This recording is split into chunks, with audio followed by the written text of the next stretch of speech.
Why is sharing the gospel so hard, especially as a teenager?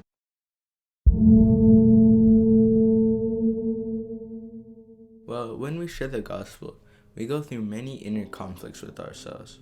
This includes being shy, the fear of losing our friends, and the fear of judgment. All these things are natural as a human being, since we're sinful in nature, and our nature is to go against God. So when we look at life at an eternal scale, we have a small portion, and that's our lives. And then we have a huge portion, and that's eternity. Eternity we will either spend in heaven or in hell.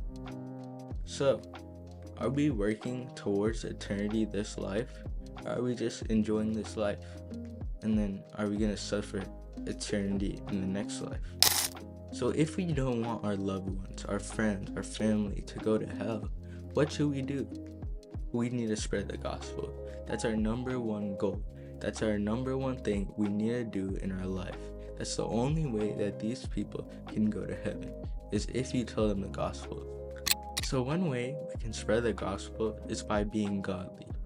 So let's go to Matthew 5 in our Bibles to read what Jesus says about being godly. You are the salt of the earth, but if the salt loses its saltiness, how can it be made salty again? It is no longer good for anything except to be thrown out and get trampled underfoot. You are the light of the world. A town built on a hill cannot be hidden. Neither do people light a lamp and put it under a bowl.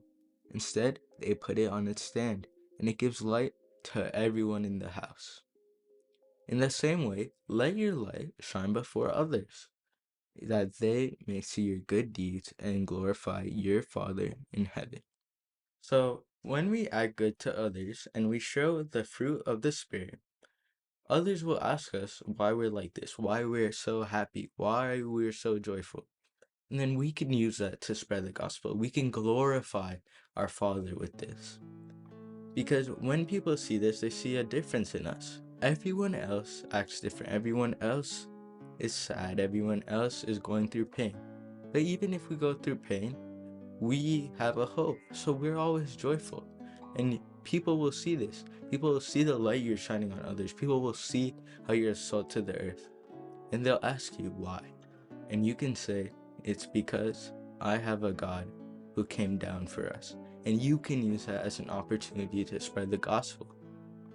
Being a salt of the earth means that you're the flavor to the earth. You give flavor to the earth. You preserve the earth. That's what salt does. Being a light means that you shine not your own light, but Christ's light. Just as the moon doesn't make its own light, and it shines the light of the sun, you shine the light of Jesus Christ.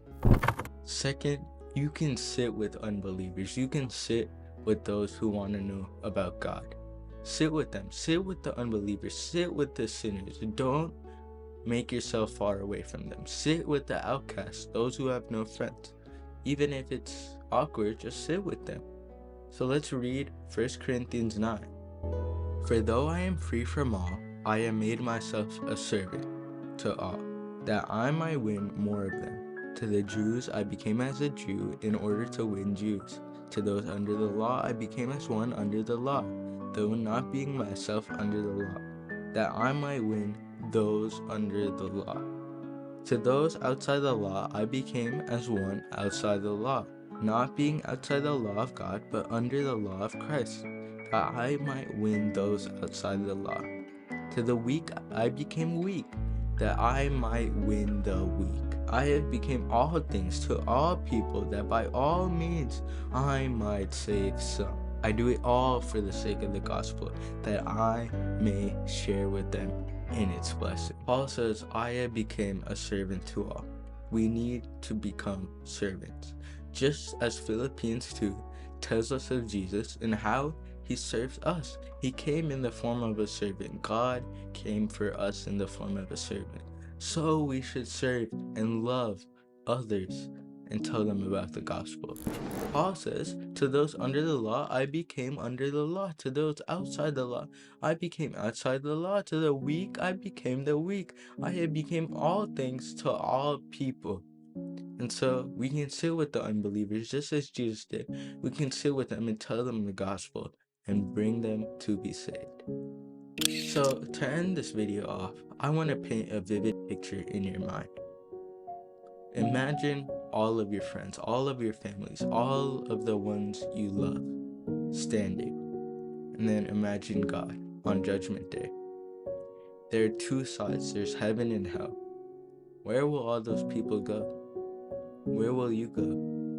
Will you go to heaven? And will they ask you why you never told them about the truth?